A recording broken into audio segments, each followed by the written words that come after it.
Townsend. And I'm Derek Helmer. And you're watching Studio 20. This is episode 4. Welcome back. Thanks for joining us once again here on the couch.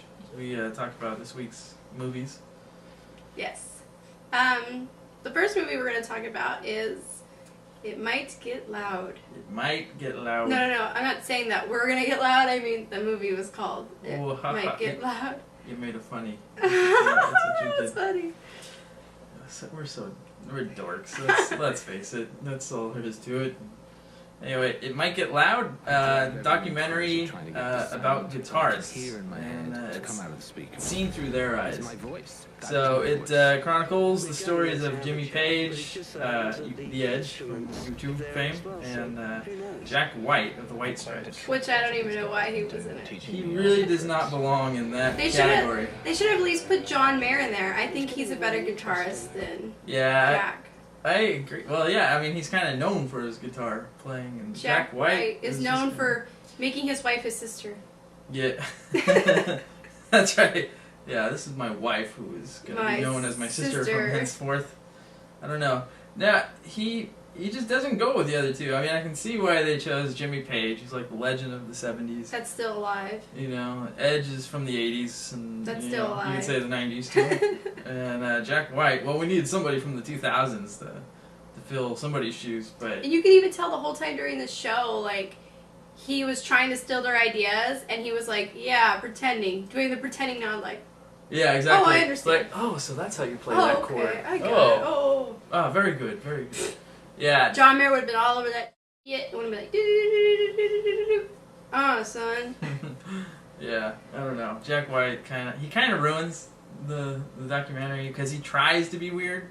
Like, I'm a fan of some of the White Stripes music. I like a few of their songs. Like, there's at least one on every album that I'm okay with. But I don't know, his personality. He reminds me of Johnny Depp so much. Like, all of his movies tied together, like Charlie and the Chocolate Factory. It's a good point. And then that movie where he cuts all the heads off. Sweeney Todd? Sweeney Todd. Like, the hair. But then, like, the whole, like, Charlie and the Chocolate Factory because of the suit with the hat and, like, the high heels or whatever. Yeah. He just, he reminds me of a Fantasyland character that's unnecessary. Well, he's and living a fantasy. And fantasy. it's not even a style. Like, yeah, well, he's trying to be, I'm an artist, and I've got to create my own look. But really, it shouldn't be your music. You should be creating better than your clothing. I don't know. He thinks he's a blues musician. Which, thinks he's black. Yeah, that's really what it comes down to. Yeah. It's like, oh. Soul expires me. But Jimmy Page, he's actually pretty interesting to listen to because he's got a story. Yeah, he's been through it all from like the black and white days to the colors. Yeah, exactly.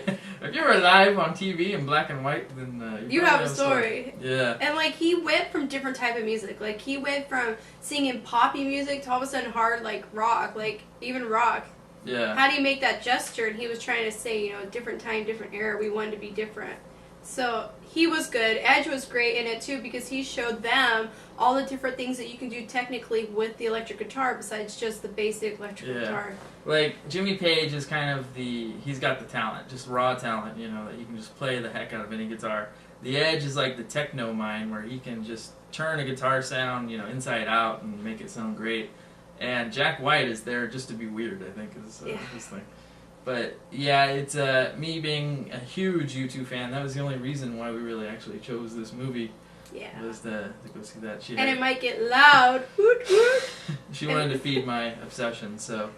yeah, definitely. Awesome movie. But you don't really need to go to the theater and see it. Oh, no. No, just take it home. It's a documentary, so it's kind of not really a movie, so it just goes back and forth. Yeah, definitely. So it's really good, something educational, I thought. I learned some things. I really liked watching them play together. Like, towards the end, they actually just start jamming together, and that is pretty interesting footage. Because the Edge can't sing, and neither can Jimmy Page, but the Edge tries to sing. He can sing a little bit. He can sing high. He couldn't hit the high notes. Jack had to hit the high notes. Yeah. Remember? Yeah, true. Jack's like, I can go high.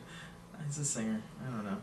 But, yeah, so I really liked it a lot more. It was a lot better than I thought it would be. I mean, I'm a U2 fanboy, so I would totally just say yes anyway.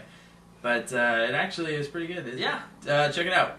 Yeah. But wait for it to come on DVD or something, because I mean it's in limited release anyway, so you got to go to like artsy theaters to more find expensive.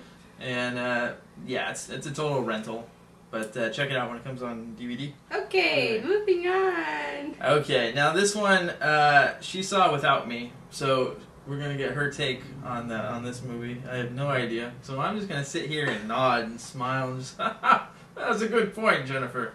Good point. The movie All About Steve. I went and saw it with my cousin Stephanie and my aunt Alana. Thank you for paying for my ticket because I'm broke.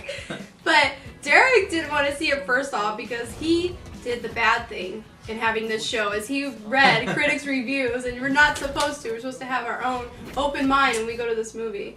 True. He read about it. He's like, I was told it was horrible and bad and blah blah blah. It got very bad, Rotten Tomatoes. But it's like, what other comedy has not gotten bad reviews? Like, and that turned out great. Okay. You know, at some point, So at some point I should watch this. yeah, Okay. rent it. And Alright. it's not for kids. Well, nah. Well, what's it about? Teenagers exactly? would get it, but not. What's it even about? I don't even know. You want me to explain what it's about? I thought this was just say if I like it or not. Okay. It's what's about- the basic premise? Ooh. It's about Sandra Bullock goes on a blind date with Bradley Cooper. Yeah.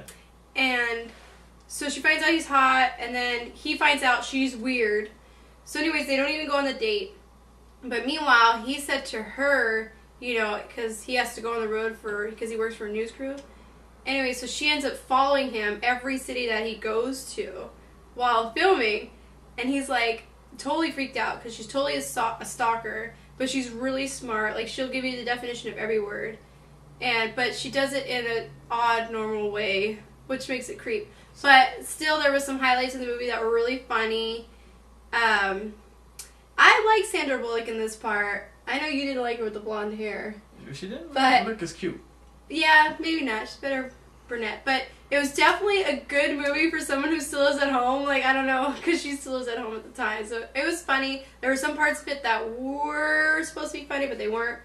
But I was laughing, and then I was crying. Like, all of a sudden, I was like, I'm Really? laughing, and then It I'm was a crying. crying movie? Yeah, like, it was sad because not only were you sad for the way that they, you know, treated her, but just different things that happened in the movie made you sad. Or it's kind of one of those relationship movies where you have a relationship with someone and you're like, I wish I had that, so you start, it made me want to cry. And I even asked my aunt during the movie, I said, doesn't this make you want to cry? And she's like, yeah. I was like, I don't know what to do. And I was like, I don't either. So it was definitely a good movie.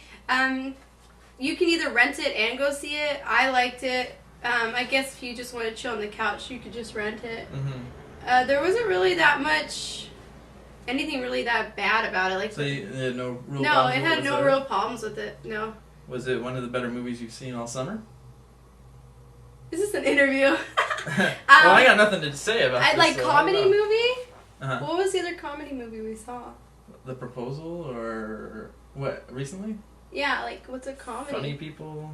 Oh, I would definitely prefer this over Funny People. Funny People was not very funny. This one was better than that. Did you laugh out loud? Yeah, you laughed out loud at a lot of parts, and then it was funny because yeah, you have to see it. Okay. So she gives it a thumbs up I give it a 3.5 stars. out of 5? Yes. Okay. I think we can all live with that. That's cool. Yes. Works for me. Alright, well, I guess that pretty much sums it up for this week's episode of Studio 20. If you have any questions or comments, feel free to email us at studio20show@gmail.com. And you can also follow me on Twitter.com or Twitter Twitter.com/ /Blue Eyed Girl. Also, I have my blog where I post Studio 20 every week. It's blueeyedgirl.com.